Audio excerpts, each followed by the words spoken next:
కానీ అలుపెరగని పోరాటం ఇది. మీరు అంటే ప్రతిఫలం లేకుండా ఏదో ఒక పోనీ ప్రతిఫలం అంటే వీటి రూపంలో ఉంది, బట్ అది ఆ తృప్తితోనే మోటివేట్ చేసుకుని వెళ్ళడం అనేది. మీరు నేను అలా అనుకుంటే ఎంతమంది మన సమాజంలో అసలు అజ్ఞాతంగా ఒక్కటి కూడా సొంతంగా ఆశించకుండా జీవితంలో కనీసమైనటువంటి వస్తువులు గౌరవం కూడా లేకుండా ఎంతమంది కష్టపడుతున్నారు. కాబట్టి నేను ఖచ్చితంగా ప్రతిఫలాన్ని ఆశిస్తున్నాను. కాకపోతే నేను చేసేటువంటి దీన్ని వ్యాపారంగా మీరు భావిస్తే దీనిలో నేను కోరే లాభం ఈ దేశంలో నేను కోరుకుంటున్న మార్పు, అంతకుమించి ఇంకేం లేదు. అది నా దృష్టిలో అంతకంటే గొప్ప లాభం ఇంకోటి లేదు.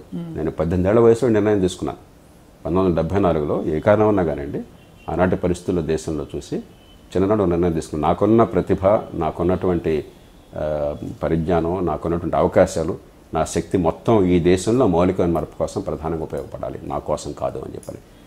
ఆనాటి నుంచి ఈనాటి దాకా ఏనాడు నన్ను దాన్ని వెంకట చేయలేదు, ఏనాడు దానికోసం నేను బాధపడలేదు. నిర్ద్వంద్వంగా అది సరైన నిర్ణయం. అందరూ ఆ నిర్ణయం తీసుకోమని అంటాల. చాలామంది అదే వేల మంది వస్తుంటారు యువత. వాళ్ళందరినీ కూడా మీరు పెద్ద పెద్ద త్యాగాలు, అలుమాన త్యాగాలు చేయొద్దు. మీరు నిజంగా ఆ సమయం సందర్భం వస్తే మీకే తెలుస్తుంది. కానీ ఆవేశంతో గబాలను దూకేసి కాళ్ళు రెగ్గొట్టుకోబోకండి.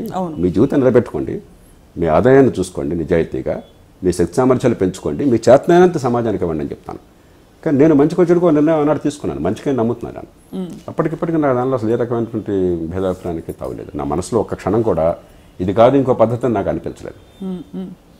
As a model sir, just as a model మిమ్మల్ని అన్నా హజారే మూవ్మెంట్తో పోల్చారు, ఆమ్ ఆద్మీ పార్టీతో పోల్చారు. అంటే ఒక సామాన్యుడు సడన్గా వచ్చి రాజకీయాల్లోకి, అక్కడ కొంతవరకు ఎందుకు వాళ్ళు సఫలీకృతం అయ్యారు?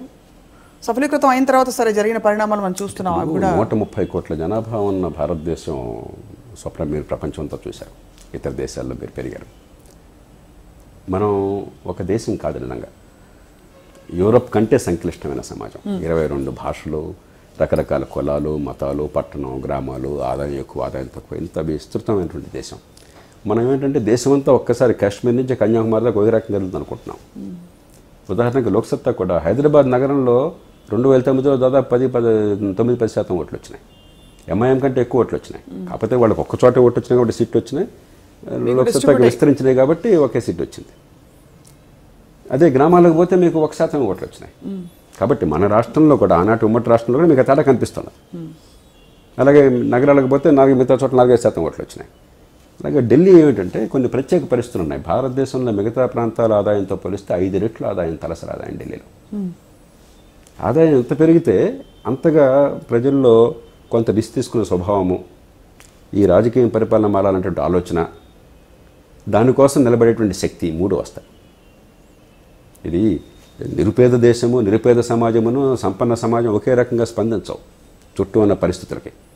రెండోది, ఢిల్లీలోనే జాతీయ మీడియా అంతా ఉంది.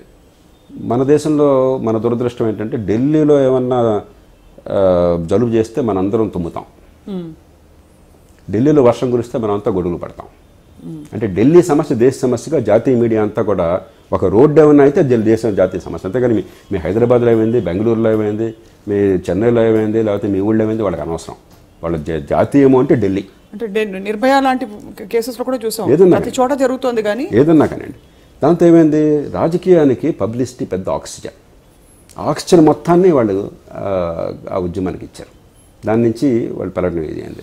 అంటే వాట్ యువర్ సేయింగ్ ఇస్ దేశం అంతా రియాక్ట్ అయిన పద్ధతి వల్ల కూడా ఆ వే వల్ల వచ్చిందంటారు. అక్కడ మొత్తం మరి అక్కడికే వెళ్ళింది బెనిఫిట్.